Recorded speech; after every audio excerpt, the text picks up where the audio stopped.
여러분 오늘 그 말씀을 읽어보니 말씀의 소제목이 재물이 많은 사람이라고 나와 있습니다.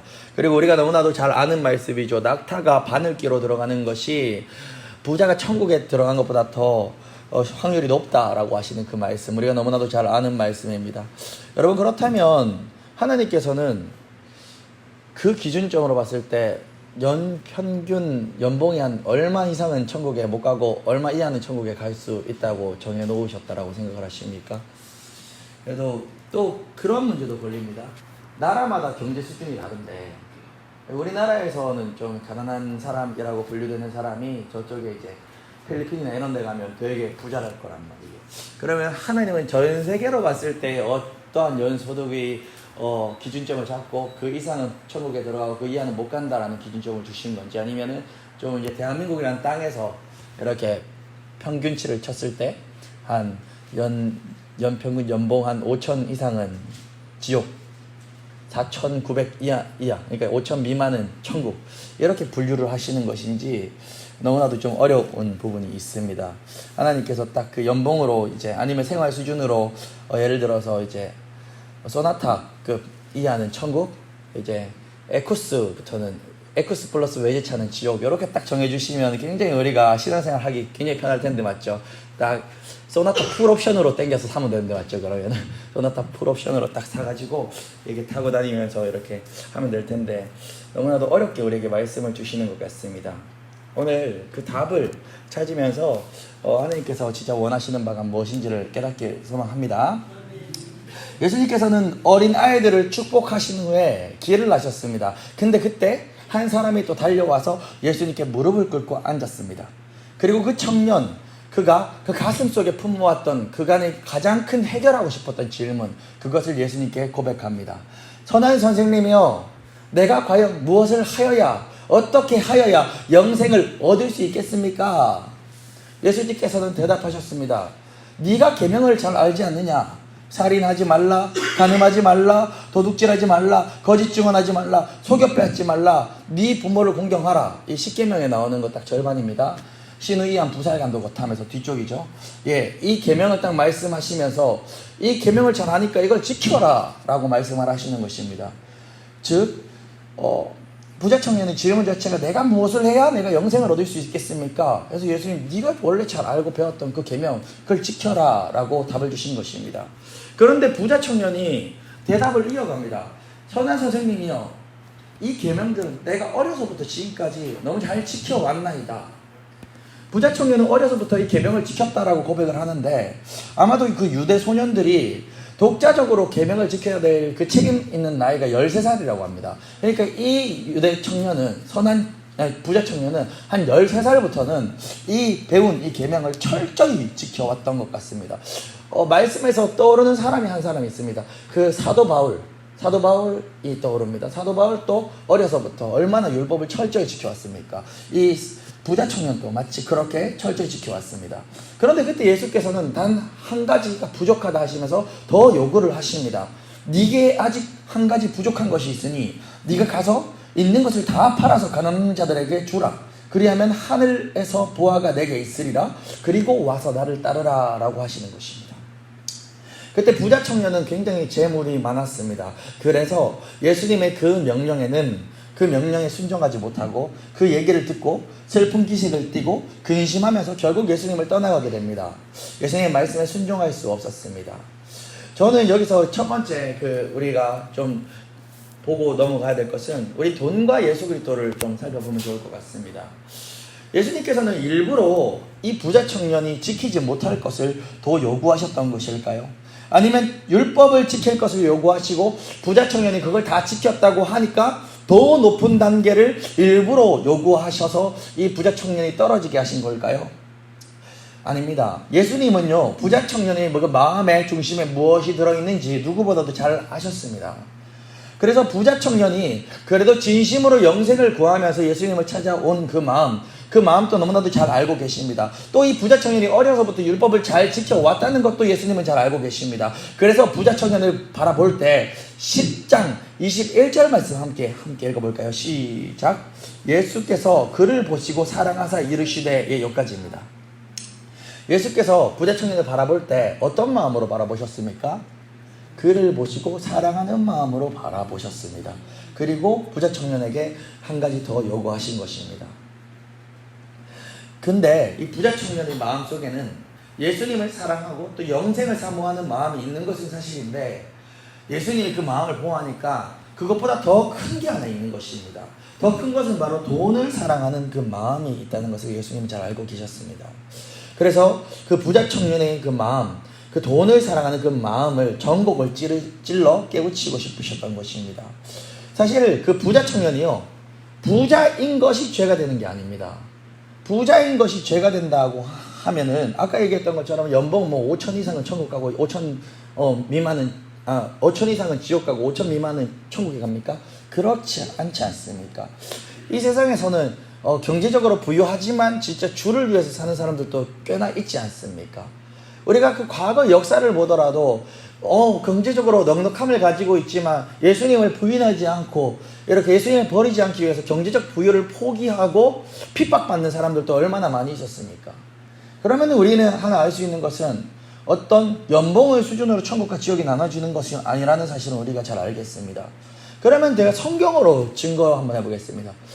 여러분, 베드로도 예수님을 따랐습니다. 다 버리고 예수님을 따랐습니다. 나를 따르라 할 때 배와 가족과 다 버리고 예수님을 따랐습니다. 그런데요, 이 말씀을 마가복음을 계속 읽을 때 예수님의 사역 현장을 바라보면요, 베드로는요 그 집 명예를요 타인에게 양도한 적도 없고요, 배를 어떻게 매물로 내놓아서 1억 2억에 판 적도 없습니다. 예수님이 사역을 할 때요, 타 지역에 갔다가 다시 그 베드로의 그 집 근처나 이쪽으로 갔을 때는 계속해서 베드로의 집과 그 베드로의 배를 사역 가운데 쓰시는 장면들을 목격할 수가 있는 것입니다.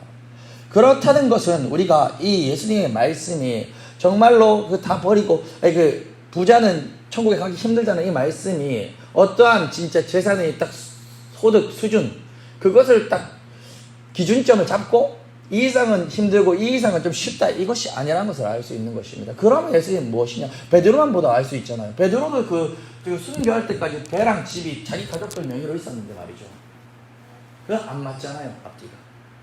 그것은 이 중심인 것입니다. 명의가 어떻다 이런 게 아니라 이 부자 청년의 마음의 애초에 그 중심이 돈에 너무 마음이 섞여 있는 걸 예수님이 다 아시기 때문에 이렇게 요구를 하신 것입니다. 결국 부자 청년이 그 재물을 예수님보다 더 사랑하는 그것이 결국 가장 큰 계명, 마음과 목숨과 뜻과 힘을 다해서 하나님을 사랑하라라는 가장 큰 계명 다 지켰는데 이 가장 큰 계명을 못하도록 맡게 되었습니다. 예수께서 처음 사역을 시작할 때 하나님 나라를 위해서 필요한 것이 두 가지라고 말씀하셨습니다. 회개하라, 그리고 복음을 믿으라. 회개하고 복음을 믿으라. 마가복음 1장 15절의 예수님의 명령이었습니다. 근데 이 부자 청년에게 이 말씀을 적용한다면 부자 청년은 재물에 대한 자신의 사랑을 회개하고 돌이켜서 예수님을 믿어야 했습니다. 영생을 얻기 위해 어린아이와 같이 다 비워버리고 지위가 없어야 하는 것입니다. 그러나 이 부자 청년은 마음의 중심에 있는 그 재물에 대한 욕심을 놓지 못하여 결국은 영생을 놓쳐버린 것입니다. 그런데 여러분, 만약에 예수님께서 오늘날 이 시간 우리에게 오셔서 이 부자 청년에게 요구하셨던 것처럼 동일한 말씀을 하신다면 여러분들은 어떠하시겠습니까? 저는 과연 어떠할까요? 여러분들 정말 가진 모든 것을 팔아서 가난한 자들에게 나눠주고 예수님을 따르실 수 있겠습니까? 오늘 이 성경을 읽을 때 오늘날 동일하게 우리에게 말씀하시는 하나님의 음성이 들려야 하는 것입니다. 그저 부자 청년에게 저랬구나, 부자 청년이 저랬구나가 아니라 오늘 이 성령의 목소리가 이 성경의 목소리가, 성경의 말씀이 내게 지금 이 순간 하나님의 음성으로 들려야만 하는 것입니다. 그런데 하나님께서 지금 내게 동일한 요구를 한다면 우리도 아멘이라고 할 수 있겠습니까?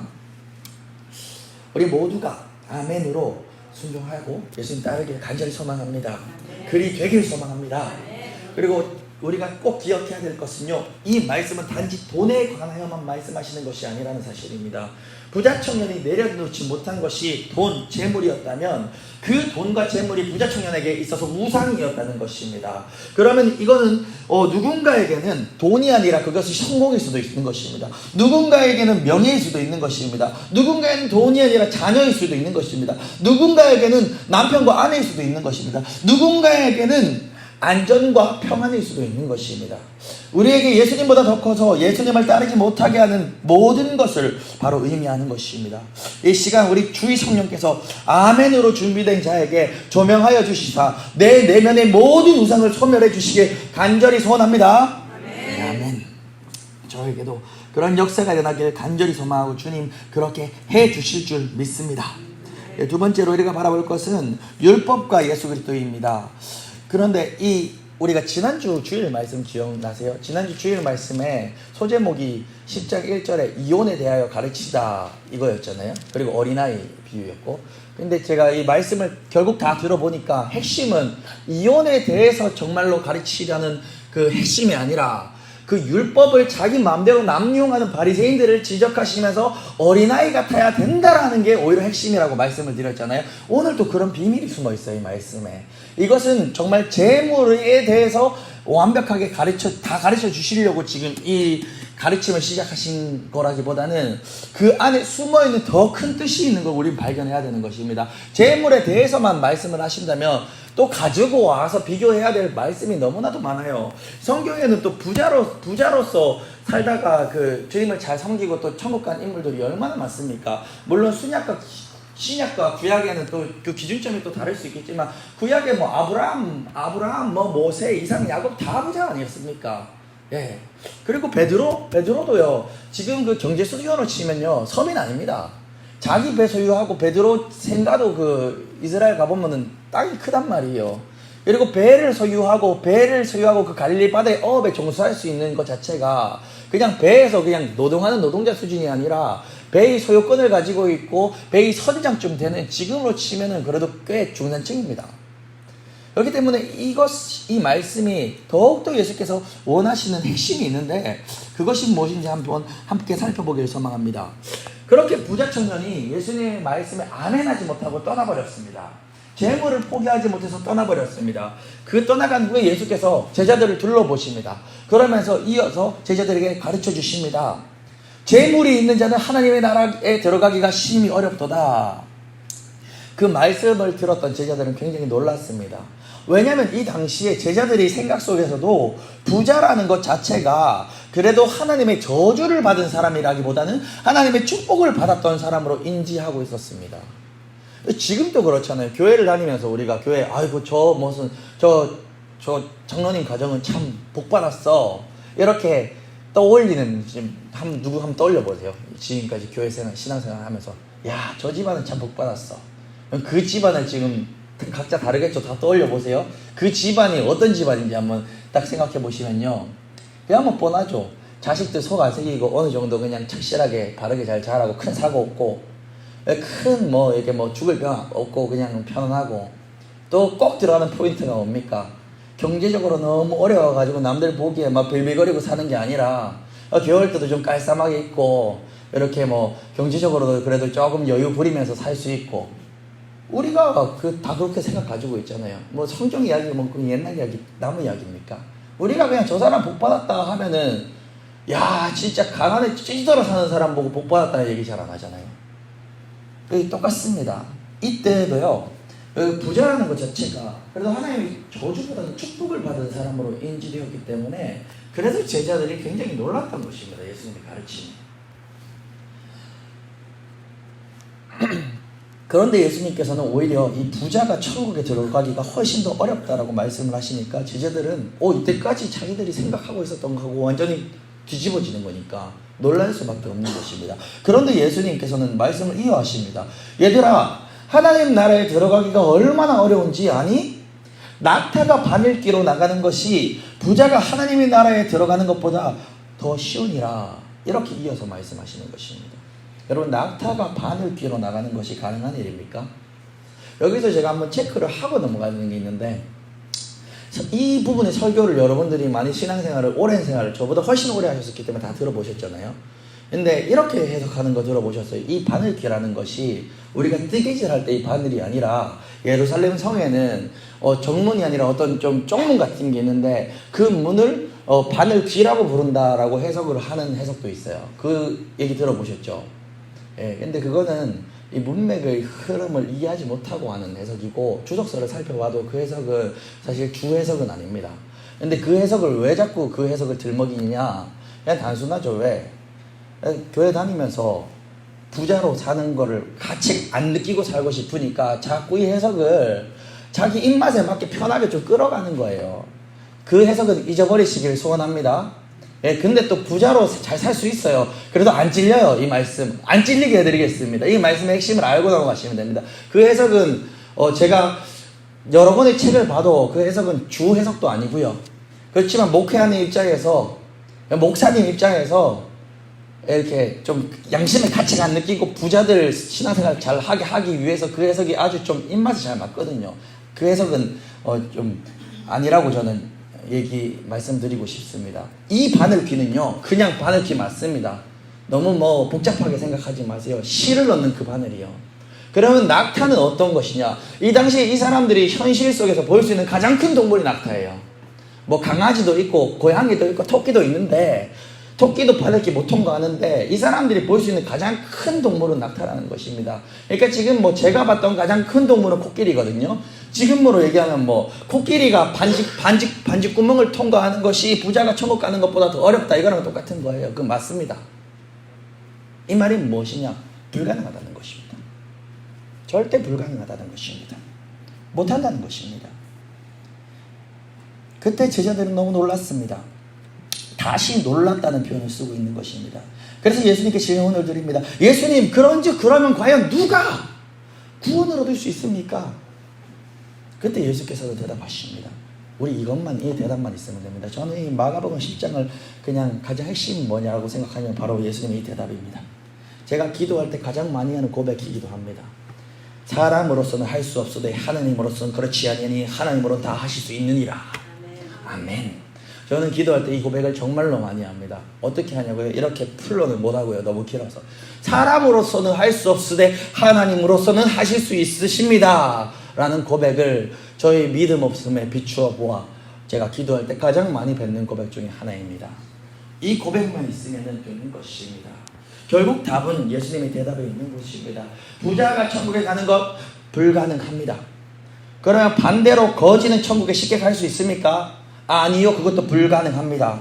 이런 찬양이 있습니다. 돈으로도 못 가요, 하나님 나라. 힘으로도 못 가요, 하나님 나라. 거듭나면 가는 나라, 하나님 나라. 믿음으로 가는 나라, 하나님 나라.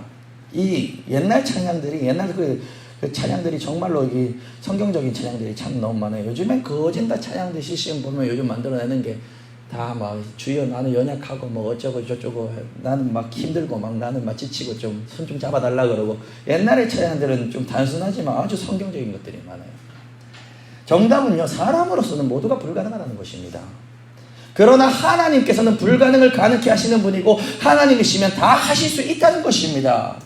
우리는 첫째로 이 부자 청년이 돈을 하나님보다 더 사랑하기 영생을 잃었다고 배웠습니다. 그런데 두 번째로 중요한 것은요, 이 두 번째로 중요한 것은 부자 청년의 질문 자체가 애초에 잘못되었다는 사실을 알 수 있는, 이 문맥을 살펴보면 왜 제가 그렇게 해석했는지 알 수 있습니다. 이 부자 청년의 질문 처음으로 돌아가면요, 이 질문이 그냥 자체가 잘못됐어요. 이 본문은 돈에 대해서 가르쳐 주시고 싶지 않은 마음도 있지만요, 더 중요한 핵심은요, 율법을 지킴으로 영생을 얻으려고 한 그 청년의 문제점을 지적하는 것입니다. 다시 말씀드립니다. 율법을 지킴으로 영생을 얻으려고, 율법을 지켜서 영생 구원을 천국에 가려고 했던 그 청년의 문제점을 지적하시는 것이 바로 이 예수님의 대답이시고, 영생을 진정 영생을 어떻게 얻는지 가르쳐주고 싶은 것이 오늘의 본문입니다. 왠지 아십니까? 마가복음 10장이 계속 영생에 관해서 얘기하고 있어요. 이전에 재물을 전에도 뭡니까? 어린아이 같은 사람이 천국에 갈 수 있다고 천국에 가는 비법을 가르쳐주죠. 그러면 말씀이 계속 이어지죠. 오늘은 재물에 대해서 얘기하다가 천국에 가는 비법을 가르쳐주죠. 마지막 하면요, 맹인 바디메오가 천국에 가거든요. 어떻게 해요? 구원을 받았다라고 말씀하신단 말입니다. 무엇으로? 믿음으로요. 그러니까 이 마가복음 10장에 제가 여기서는 지난주 말씀 들어도 그렇잖아요. 누가 봐도 그 이혼에 대해서 가르쳐주고 싶은 거 아닌가. 근데 말씀을 들어보니 이거는 이혼이 핵심이 아니라 구원에 대한 메시지, 결국 구원에 대한 메시지를 그거를 찌르시는 거구나. 오늘 또 돈이 핵심이 아니라요, 구원에 대한 메시지가 핵심으로 찌르는 거예요. 그러면은 이 사람이 지금 뭐가 잘못됐냐? 질문이 잘못했다는 것입니다. 어떻게 질문했습니까? 선한 선생님이요, 내가 무엇을 하여야 영생을 얻으리까? 우리 이제 다 알잖아요. 결론부는 우리가 영생을 어떻게 뭘 해서 얻습니까? 여기서 어떻게 뭘 더 해가지고 영생을 얻을 수 있는 분이 누가 계십니까? 그런데 이 부자 청년은요, 그 질문 자체가, 지금 이 사람이 꽂힌 생각 자체가, 내가 지금 얼마나 모태신앙으로 열심히 이렇게 남들보다 거룩하게 살아왔는데, 나는 모태신앙으로 지금까지 얼마나 술, 담배, 도박, 여자 근처에도 가지 않고 이렇게 열심히 살아왔는데, 나는 그래도 저렇게 늦깎이 예배 믿은 애들보다 훨씬 더 착하게 살아왔는데, 제가 계속 얘기했던 부분 있죠. 제가 걸렸던 죄, 변호사인데 장발장밭보다 못하고 죄를 더 많이 지은 변호사라는 그 죄, 얘도 지금 똑같이 걸려있는 거예요. 내가 얼마나 지금 그렇다면 사도 바울은 예수님을 만나기, 다메섹 도상에서 예수님을 만나기 전에 그렇게 율법을 잘 지키고 살아왔는데 구원이 있었습니까? 그 사도 바울에게 다메섹 도상이 없었다면 사도 바울은 지옥 갔습니다. 그렇게 율법을 잘 지켰는데요, 이 청년은 어떠합니까? 그렇게 13세부터 율법을 잘 지켜왔는데 또 예수님께 와서, 예수님 이제 내가 뭘 하죠? 이때까지 내가 이 율법 그냥 다 지켰는데 여기서 뭘 좀 더 플러스하면 구원을 얻을 수 있겠습니까? 할 만큼 다 해봤는데요, 아직 마음이 시원하지가 않습니다. 뭘 더 내가 하면 될까요? 이 질문 자체 시작점이 그런 것입니다. 그때 예수님이 뭐라고 하셨습니까? 예수님은 다 아신다고 하셨지 않습니까? 그래서 예수님은 이렇게 대답하신 거예요. 네가 그 계명을 잘 알지 않느냐? 계명을 지켜라. 예수님이 계명을 지켜서 천국에 가는 게 아니라는 사실을 누구보다 잘 아시는데 왜 이렇게 대답하셨을까요? 왜냐하면 그 다음 대답도 알고 계셨기 때문이죠. 그 다음 대답이 뭐였습니까? 예수님, 저는 다 지켰습니다. 어려서부터 다 지켰나이다. 그 대답을 이미 알고 계명을 지킬 것을 미리 얘기를 하신 거예요. 근데 그렇게 내가 어려서부터 다 지켰나이다 라는 그 부자 청년의 대답에는요, 또 오류가 있습니다. 예수님이 이 땅에 오셔서 주신 그 율법을 해석을 어떻게 하십니까? 지나가는 여자, 미니스커트 입은 여자 보고 내가 오씨 너무 이렇게 내 스타일이야 하고 상상으로 이렇게 음욕을 품었단 말이죠. 그러면 예수님은 그걸 뭐라 그러냐면, 너는 간음죄를 저질렀다 하는 것입니다. 예수님이 어떻게 율법을 해석하셨습니까? 아이고 성도님 사랑합니다. 아이고 사장님 너무 존경합니다. 속으로는 아이고 이 사장 자식 진짜, 이 사장만 없으면 진짜 직장 다닐만 하겠다. 근데 사장이니까 아이고 사장님 사랑합니다. 아이고 집사님 사랑합니다. 속으로는 아이고 이 집사만 없으면 진짜 내가 진짜 교회 다닐만 한데, 이 집사 교회 안 옮기나? 예수님은 이 사람을 보고요, 살인죄를 저질렀다 하셨어요. 근데 이 부자 청년은요, 예수님이 해석하시는 그 율법, 그 기준점에 의하면 부자 청년은 남자일 텐데, 태어나서 남자가 자매를 보고 음욕을 안 품어본 사람이 어디 있겠습니까? 태어나서 사람이 누구를 안 미워해본 사람이 누가 있겠습니까? 우리 인간은요, 누구도 율법을 완벽하게 지킬 수 있는 사람이 이 세상에 존재를 하지 않습니다. 근데 이 부자 청년은 자기는 다 지켰다라고 합니다. 그때 예수님은 다시 뭐라고 대답을 하셨습니까? 이 거짓말쟁이야, 책망하신 게 아니라요, 율법을 다 지켰다고 생각하는 그 사람에게 그 이상의 율법의 완성을 제시하시는 것입니다. 다 팔아서 다 나눠주고 가난한 자들에게 나를 따라라. 그때 부자 청년은 이제 본인의 한계가 드러나는 것이죠. 그때 다 지켰다고, 율법을 다 지켰다고 생각하는 그 청년에게 예수님께서 다 팔아서 가난한 자 나눠주고 나를 따르라고 하실 때 그 핵심이 무엇입니까? 율법의 완성이 결국은 무엇입니까? 예수 그리스도가 바로 율법의 완성이면서 성경의 핵심을 예수께서 한마디로 표현하셨는데, 하나님 사랑, 이웃 사랑이라 하셨습니다. 그러니 이 부자 청년이 전 재산을 팔아서 가난한 자들에 나눠주고 예수를 따르는 것은 율법의 완성이 아니겠습니까? 율법을 다 지켰다고 자랑하는 부자 청년이 결국 이 명령이 됐을 때 드러난 것이 있습니다. 율법을 못 지킨 것입니다. 예수님을 사랑하지도 못했지만 율법도 못 지킨 것입니다. 결국 율법을 지킴으로 영생을 얻으려 했던 이 부자 청년이 내가 무엇을 하여야 영생을 얻으리까? 라고 질문을 했던 이 부자 청년은 율법을 완성하지 못했습니다. 율법을 지키고 평생 말씀대로 살아보려고 노력한 부자 청년도 영생을 얻을 수 없는데 여기에 계신 저와 여러분들 누가 과연 이 세상에서 영생을 얻을 수 있단 말입니까? 이 부자 청년도 영생을 얻을 수 없었는데 과연 여기 있는 누가 우리가 무엇을 해서 영생을 얻을 수 있단 말입니까? 그 답은 사람으로서는 할 수 없으되 하나님으로서는 그렇지 아니하니 하나님으로서는 다 하실 수 있느니라입니다. 우리 힘으로는 영생을 얻을 수 없음에 우리는 하나님이 필요한 것입니다. 그래서 지난주에 본문이 이혼에 관해 가르치는 것이었지만 그 숨은 핵심은 자기 마음대로 해석을 하는 율법을 해석하는 바리새인들의 모습을 지적하였던 것처럼 오늘 또 이 부자에 관하여 말씀하시는 말씀이지만 그 핵심은 결국은 율법을 지킴으로 구원을 얻는 것이 아니라 오직 믿음으로 예수를 믿음으로 구원을 얻는다는 것을 가르쳐주고 싶으신 주님의 마음이 이 본문 안에 숨어있는 것입니다. 마지막 세 번째, 그렇다면 우리가 오늘 부자 청년과 비교해보면 좋은 인물이 한 명이 등장을 합니다. 그 사람은 바로 46절에서 52절에서 등장하였던 맹인 거지 바디메온입니다. 이 바디메온은 모든 부분에서 부자 청년과 아주 많이 대비가 됩니다. 부자 청년은 부자입니다. 바디메온은 거지입니다. 성경에서 거지란 말이 잘 안 나오는데 이 대놓고 거지라고 이렇게 부르고 있더라고요. 맹인 거지 바디메온이라고 성경에 그렇게 적혀 있습니다. 부자 청년은요 정상인, 그러니까 비장애인입니다. 바디메온은요 장애인입니다. 앞이 안 보입니다. 부자 청년은요 사람들에게 다 인정을 받았습니다. 누가 봐도 저 사람은 참 교회에서 훌륭하다. 바디메온은 사람들에게 무시를 당하였습니다. 왜요? 성경을 읽어보면요 바디메오가 다윗의 자손 예수여라고 부르짖을 때 그때 사람들은요 꾸짖습니다. 바디메오를. 야 조용하라, 잠잠하라. 니까짓 게 어떻게 예수님을 부르시냐, 어떻게 바쁘신 분이신데 얼마나 대비가 됩니까?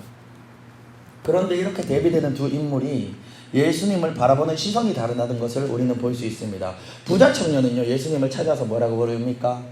선한 선생님이요 라고 부릅니다. 마가복음 10장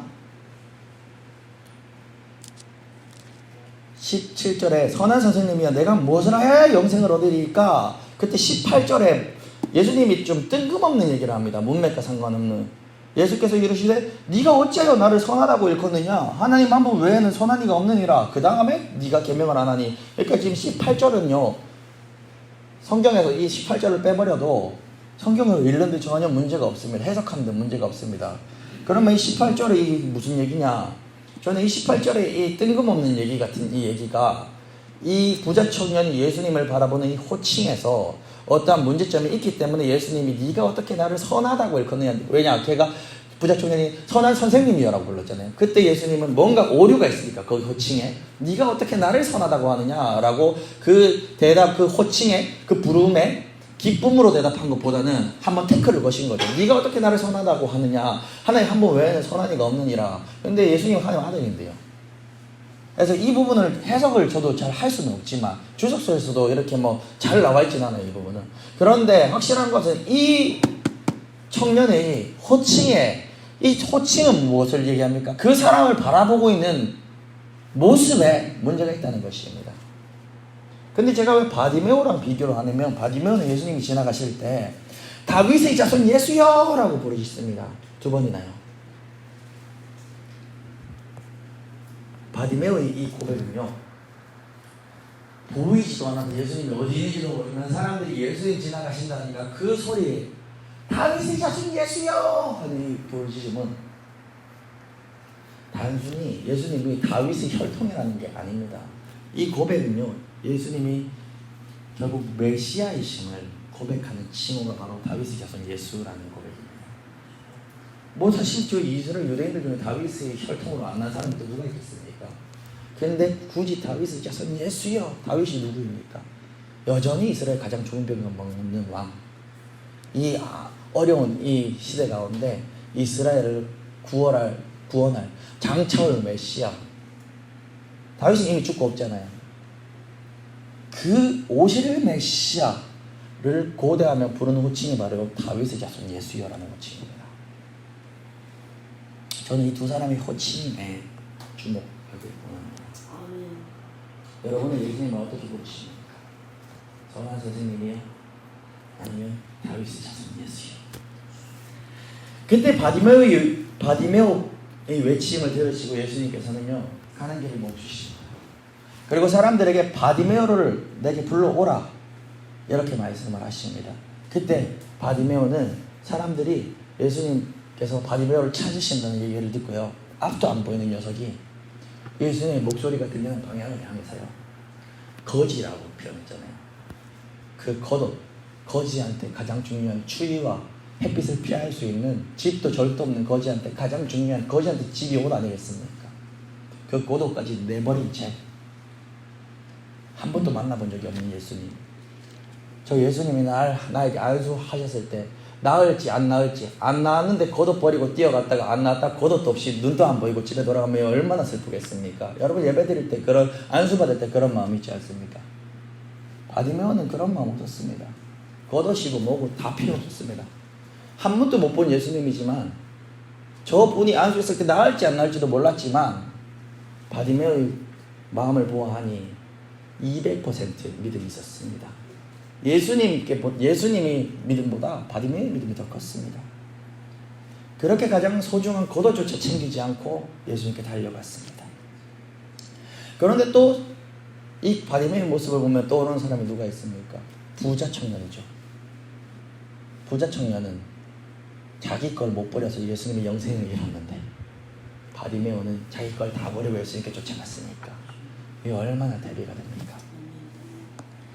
예수께서 바디메오에게 물으십니다. 달려온 바디메오, 네가 무엇을 하여 주기를 원하느냐? 그때 바디메오는 주여 보기를 원하나이다 라고 대답했습니다. 그때 예수께서는요, 바디메오를 고쳐주시며 다른 치유사역에서는 등장하지 않았던 좀 특별한 얘기를 하십니다. 가라, 네 믿음이 너를 구원하였느니라. 마가복음 10장은 계속해서 구원의 가능성을 가르치고 있습니다. 다른 모든 사건들이 결국 핵심은 구원에 대해서 가르치고 있습니다. 근데 마가복음 10장의 그 마지막 사건이 바디메오 사건, 치유 역사 기적의 마가복음에서 마지막 사건이 바로 바디메오 사건입니다. 여기서 예수님은 바디메오의 병을 고쳐주시면서 맹인이 눈을 뜨는 역사를 행하시면서 중요한 말씀을 하시는데, 가라 바디메오야, 너의 믿음, 너희 전부인 고도까지 벗어 던지고 나에게 달려왔던 그 믿음, 나을까 안 나을까 고민하지 아니하고 그냥 저분 만나면 끝이다 하고 내게 인생을 다 걸어 달려왔던 그 2초 3초 5초의 거리지만 그 순간 인생의 모든 걸 걸어왔던 바디메오, 너는 네 그 믿음, 내가 너를 향한 그 믿음보다 네가 나를 향한 믿음이 200%더 크기에 그 너의 그 믿음이 너를 구원하였다 라고 고백하시는 것입니다. 놀랍게도 부자 청년이 그렇게 원하였던 그 구원을 부자 청년은 못 받았는데 바디메오는 선물로 받았습니다. 보기를 원했던 바디메오인데 눈도 열리고 구원까지 얻었던 것입니다. 예수께서는 어린아이와 같이 받들지 않는 자는 결국 천국에 들어가지 못한다라고 말씀을 하셨는데, 오늘 이 본문을 보아하니 부자 청년과 바디메오 중에 과연 누가 더 어린아이와 같은 자입니까? 부자 청년은 세상의 모든 것을 다 가졌지만 예수를 가지지 못했습니다. 바디메오는 세상의 모든 것을 못 가졌지만 예수를 가졌기에, 그 전의 말씀인데요, 그 제자들에게 하신 말씀 있죠. 현세에 있어 집과 형제와 자매와 어머니와 자식과 전토를 100배나 받되 박해를 겸하여 받고 내세에는 영생을 받지 못할 자가 없느니라 라는 말씀이요. 바디메오가 바로 이 말씀의 증인입니다. 나를 위하여 가족이나 형제나 자매나 아버지나 어머니나 자식이나 전토를 벌인 자는 현세에서도 100배나 받고 내세에도 못 받을 자가 없다고. 내세에도 충만히 받고 현세에도 받는다고. 바디메오 아닙니까? 아무것도 없었는데 예수 만나가지고 눈도 뜨고 구원도 받고. 여러분, 오늘 저는 여러분들에게 묻고 싶습니다. 오늘 이 시간 예배 현장에 오신 우리 모든 성도님들, 여러분들은 바디메오입니까? 부자청년입니까? 저는 여기 있는 모든 분들이 바디메오가 되길 간절히 소망합니다. 아멘. 여러분, 근데 가장 중요한 핵심은요, 바디메오와 부자청년의 가장 중요한 차이점이 뭔지 아십니까? 이거 기억하고 집에 돌아가시면 다 얻어가시는 것입니다. 바디메오가 누가 봐도 더 어린아이 같죠. 근데 바디메오와 부자청년의 가장 큰 차이점은요, 다시 처음 질문으로 돌아가요. 깨달을 수 있습니다. 부자청년은 질문이 이러한 질문이었습니다.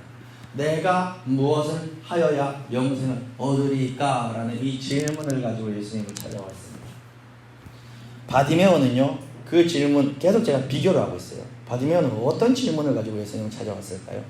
바디메오는요, 질문을 가지고 예수님 찾아온 게 아닙니다. 답을 가지고 찾아왔습니다. 예수님, 나는 아무것도 못합니다. 그러니 주님이 해주셔야 합니다. 이 답을 가지고 왔고요. 바디메오는 예수님, 내가 이제 무엇을 더 해야 영생을 얻을 수 있겠습니까? 질문을 가지고 왔습니다. 이게 바로 이 두 사람의 가장 큰 차이점입니다. 여러분, 이 예배 현장에 질문을 가지고 예수님을 찾아오셨습니까? 아니면 답을 가지고 예수님을 찾아오셨습니까? 이 시간 나는 안 됩니다. 오직 예수님만이 하십니다. 라는 그 답을 가지고 우리 주 예수 그리스도께 매달리길 간절히 소망합니다. 우리 이제 할 만큼 해보지 않았습니까? 여러분들이 의로움으로 우리가 얼마나 할 수 있었습니까? 우리가 얼마나 율법을 지켜서 깨끗할 수 있었습니까? 우리가 얼마나 의지를 발동해서 죄를 이길 수 있었습니까? 우리는 우리 죄를 이기고 사망을 이기는 것이 아니라 오직 예수를 믿음으로 그 은혜로 바디메오처럼 구원을 얻는 것이기에 우리는 우리의 의로움으로 다른 어떤 이들을 정죄하고 판단할 수도 없는 것입니다.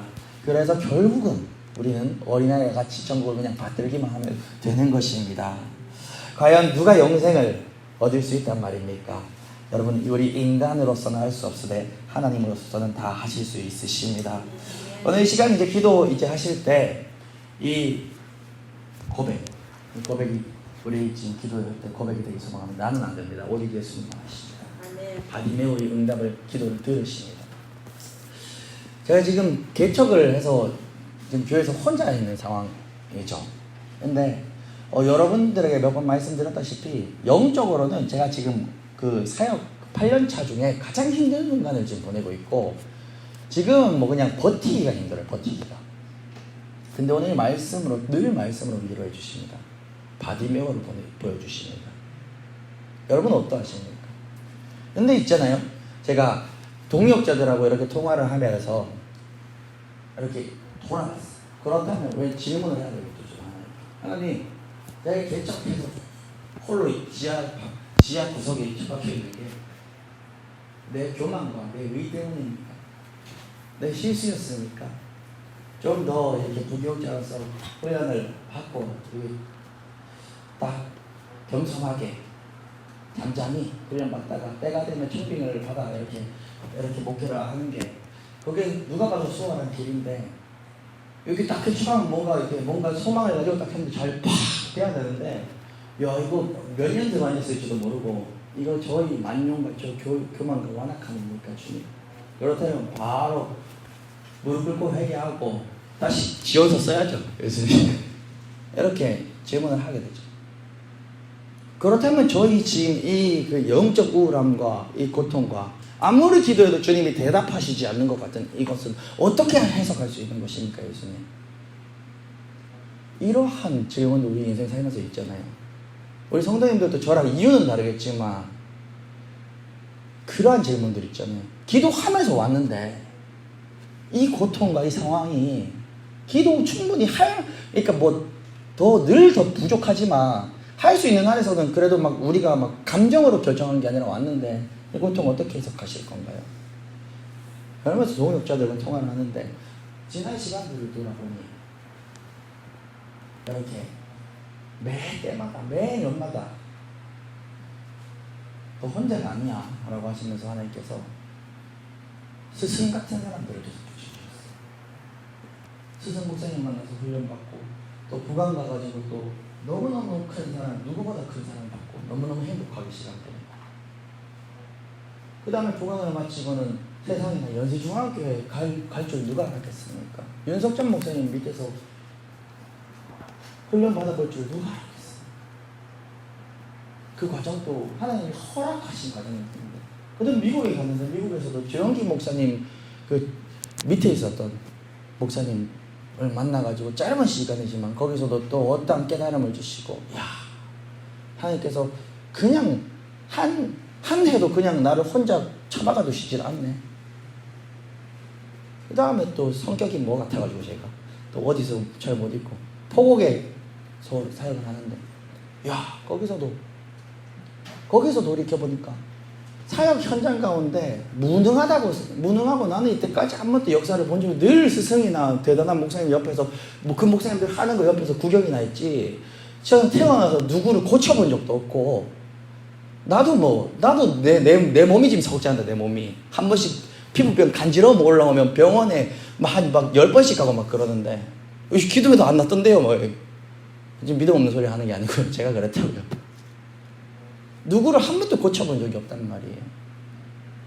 근데 홀로 두신 것 같은데 포곡에서 처음으로 믿음 가지고 제자의 머리에 손을 얹고 안수기도 했을 때 그 아이가 방언기도가 터지고, 그 아이가 이때까지 2년 동안 갖고 왔던 그 불치병이 고침받고, 그 후로도 3명의 아이들이 그 3명 전원 다 부모님이 교회를 안 다니는 애들이었어요. 그 4명 전체 다 부모님이 교회 안 다니는 애들이 있었습니다. 4명의 아이들이 다 방언기도가 터지고, 그 다음에 2023년 올해 또 이제 나는 어디로 가야 되나 하고 에라이 모르겠다 하고 그냥 잠만 잤는데, 내가 뭐 부동산을 쫓아다니면서 어디 교회 자리 없습니까? 알아봤습니까? 아닙니다. 그냥 저기 경산에 월 70에 지하 60평짜리 어떤 목사님이 한 10년 뭐 이렇게 목회를 하고 있는 그 지하의 교회가, 그 목사님이 이제 그만하시고 집으로 들어가서 가정교회로 하신다고 그걸 내놓고 이제 부동산에 올라왔길래, 야, 월 60만 원이면은 한번 60만 원 엄두도 못 냅니다, 진짜. 그래가지고 진짜 구경하러 갔어요. 구경하러 딱 한 번 갔습니다. 한 번 가서 그 목사님 만나보고, 아유, 60만 원입니까? 좀 얘기도 좀 들어보고, 유지비 또 가스비라면 전기세 얼마인지 들어보고, 60만 원 어디, 가스비 전기세 하면 70만 원, 80만 원, 그거 돈이 어디 있습니까? 뭐 배달의 민족 하러 가야죠. 그거 하려면 이제. 그래가지고 그냥 구경만 진짜 하러 갔다가 옆에 공인중개사 아줌마가 그걸 다 들었어요. 그것도 뭐 한 2-3군데 간 것도 아니고 딱 그거 한 군데 보고 왔는데, 집에 와가지고 또 그 다음에 60만 원, 꿈도 못 꾼다. 그 다음에 뭘 봤냐면 한 10평 미만짜리 있잖아요. 그냥 교회도 아니고 내 기도 골방이나 하나 있으면 좋겠다. 집에서 또 이렇게 분리해야 되니까 공간을 함 줘. 그래서 이제 네이버 부동산 들어가면 평수도 10평 미만으로 그냥 대구 경산 다 봤습니다. 돈만 싸면 가려고. 근데 부동산에 갑자기 전화 와가지고, 옥산동에 원래 그 돈은 아닌데 한 43평인데 지하에 월세 25만 원에 그냥 이제 비워놓느니 내놓는다는 데가 있는데 한번 보실래요? 부동산 아줌마가 갔는데 에어컨 달려있죠. 왜냐? 거기 살던 사람이 야반도주 했대요. 야반도주 빚 못 갚아가지고 에어컨이 그대로 에어컨 2개 달려있죠. 40평 공간에 중간이 반틈 딱 유리로 딱 전면 딱 잘려있죠. 이야, 소파 7개 있죠. 책상 20개 있습니다. 지금 목상교에 소파랑 의자랑 책상 다 있던 거예요. 있던 거. 에어컨, 책상, 소파 다 있던 거. 얼마에 들어왔다고요? 월 25만 원이요. 전기를 그냥 한 달 내도록 펑펑 한번 써보자 했었는데 10만 나오더라고요. 야, 이게 35만 원. 제가 서울에서 월세가 한 달에 월세 관리비 50만 원이었거든요. 6평짜리 방이. 이야, 이건 뭐 공짜다, 공짜. 그렇게 얻어놓고 있으니까 평소에 존경은 했는데 대화 한 번 나눠본 적이 없는 장기철 목사님 연결이 돼가지고, 저도 장기철 목사님 안지 얼마 안 돼요. 언제 알았냐면 개척하기 전에는 몰랐습니다. 누나가 그게 서울에 이제 성남에, 마침 누나가 또 하나님 다 섭리 안에 있죠. 늘 난 미국에서 그전에는 시애틀에 살았고 뭐 그전에 또 뭐 그 미국에 어디냐 뭐 저 워싱턴 근처에 뭐 그런 데 살았고 어디로 갈지 어디서 미군이니까 직업이 살지 모르는데 마침 고해 성남으로 원래도 용산이 아니란다 평택 가야 됩니다. 평택. 근데 형이 굉장히 특수하게 어떻게 좀 특별한 보직에 있어서 쉽게 말하면 사무실 같은 데로 출근을 하다 보니까 분당 쪽에 또 이제 뭐가 있는 거예요. 분당에 아무나 못 오는데 정말 그 극소수만 간. 왜냐면 미군이 용산에 있는 거 다 옮겨서 평택으로 왔기 때문에. 근데 마침 누나가 또 이렇게 형이 분당으로 출근을 한다고 성남으로 집을 얻어가지고 그래가지고 장기철 목사님 교회를 다니는 거죠. 그래가지고 장기철 목사님 교회 그냥 혼자 예배드리러 가서 제가 뭐 목사님 아는 척을 하겠습니까? 뭘 하겠습니까? 하는데 장기철 목사님이 저를 이미 알고 있더라고요. 왜냐면은 북안교회 사람들이 기도원에 많이 가는데 북안교회 제 얘기를 거기 너무 많이 했나 봐요. 그러니까 거기 섬기는 사람이면 장 목사님이면 이름 자체를 알고 계시더라고요. 지나가는데 오반석 전도사님 목사님 뭐 오반석 전도사님 이렇게 딱 보이시더라고요. 그때 이제 연이 닿아가지고 그 다음에 누나 집에 이제 등록을 했으니까 신방을 온다고. 야, 장기철 목사님 신방 예배를 내가 언제 들어보겠냐. 어떻게 하는지도 보고 녹음해가지고 배워가 나 써먹어가 되겠다. 가지고 장기철 집에 신방 올 때 거기 늘 앉아 있었는데 생수 이거 찬양이 너무 내보지 않겠냐고. 이런 식으로 다 연결되는데 자, 좀 뭔 얘기하는 거냐면 제가 포인트는 제가 지금 영적으로 굉장히 힘들어요. 그냥 버티기가 힘들어요. 사실은 예배 오기 전마다 큰 압박감을 느낍니다. 왜냐면 내가 막 불처럼 막 뜨거워가지고 아야 오요 하면 막 불이 퐁퐁퐁 나가지고 막 지금 성도님들 지금 다 불 붙어야 되는데 지금 제 인생에서 지금 그런 시점이 아니니까요. 우리 성도님들한테 선한 건 못 나눠주면 어떨까나 그런 부담감 때문에 저는 더 땅굴로 숨고 싶어요. 근데 이렇게 딱 돌아오면 아직도 안 끝났으면 뭡니까? 부교육자를 쓰려면은 전임 전도사를 쓰려면은 한 180만 이렇게 줘야 되는데 제가 작년에 그냥 뭐 여기 뭐 다 제가 작년에 부목사로 뭐 230만 원 한 달에 받으면서 14개월 받고 요즘에 뭐 사택도 그냥 받고 뭐 그냥 부교육자 하고 있어야 먹고 사는 거 아무 문제 없으면 결혼하면 사택에 사면 돼요. 교회 다 해주는데 뭐. 근데 그 생각을 하고 저도 이제 큰 교단에서 큰 교회에서만 있었으니까 부교육자에 대한 부담감이 얼마나 있습니까? 근데 이건 뭐 10원도 줄 수 없는 상황인데 서울에 있는 전사님이 대구로 이사를 오시겠다고 10원도 안 줘도 된다고 어제 아르케죠. 어제네요. 저한테 사역 계획서를 딱 주시는데 카톡으로 저는 뭐 그런 사람 아닙니다. 저는 사역의 계획이 없거든요. 누구한테 사역 계획을 달라 합니까? 전혀 그런 거 없습니다. 하나님이 완벽하세요. 사람의 연약함을 다 아시고 완전한 사람이 없어서 부족한 걸 다 채워주시는데 제가 굉장히 체계가 없는 사람이고 저는 그냥 그날 받은 말씀 그날 전하고 끝이에요. 아무 계획도 약간 그 성향이 그래요. 근데 그렇게 완벽하고 철저하고 계획적인 또 은사가 있는 서울에 사는 전도사님이 이렇게 사역 계획서를 보니까 사역 계획서 뭐 사역 방향 어떻게 앞으로 할지 대구에 내려와서 공부방이든 학벌이 좋으시니까 고려대 출신이시니까 공부방이나 아니면 학원에 일을 하면서 교회가 뭐 100명이든 200명이라 그랬나 뭐 될 때까지 뭐 이렇게 하여튼 교회가 좀 자립할 때까지 본인이 오히려 돈을 벌어가지고 저를 지탱해 주겠다고 전화를 걸었죠. 그러지 말라고. 선생님 벌어가지고 전생님 쓰시고 저처럼 우리 엄마 아빠가 저는 책임질 겁니다 라고 그렇게 얘기했습니다. 성도가 우리 엄마밖에 없는데요. 네. 그거 자체가 나는 지금 목말라 죽겠는데 하나님께서 버리지 않으셨다는 증거라는 거죠. 그렇다면 이 시간이 왜 필요한가? 그냥 말씀을 계속 좀 매주 말씀으로 하니까 죽을 것 같은데 말씀으로 위로를 받거든요. 로뎀나무야, 광야, 반석아 그 과정 너 통과해야 돼. 나 지금 무응답으로 일관할 거야. 늘 저를 손을 잡고 이렇게 걸어가시던 예수님께서 손을 놓으셨어요. 근데 도망가시면 아니요. 애기가요. 때로는 아빠 엄마 손 안 잡고 혼자 가다가 넘어질 수도 있고 엉덩방아 찔 수 있고 다시 또 일어나는데 아빠 엄마는요 울면서 뒤에서 이렇게 잡아주고 싶지만 일부러 기다리는 그 시간이 어딥니까? 바로 로뎀남이에요. 하나님 살아계시는 게 있습니다. 저는 지금 그런 시간을 보내고 있어요.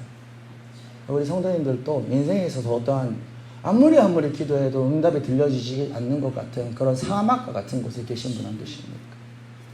그렇다면 오늘 제가 가장 많이 하는 기도, 나는 안 됩니다.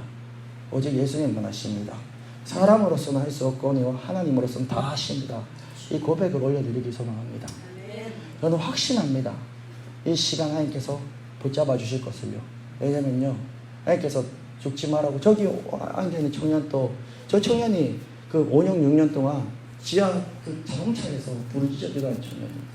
오늘 그렇게 올라온 게 아니고 오늘 또 개인 기도하러 옥상교회 왔다가 9시 의사가 나는 교회 예배하러 가야 되는데 니 여기서 기도하다 집에 가려 했는데 따라가려 했는데 따라가겠다 해가지고 같이 온 거예요. 저 친구가 아주 하나님께서 앞으로 귀하게 쓰신 아들이에요.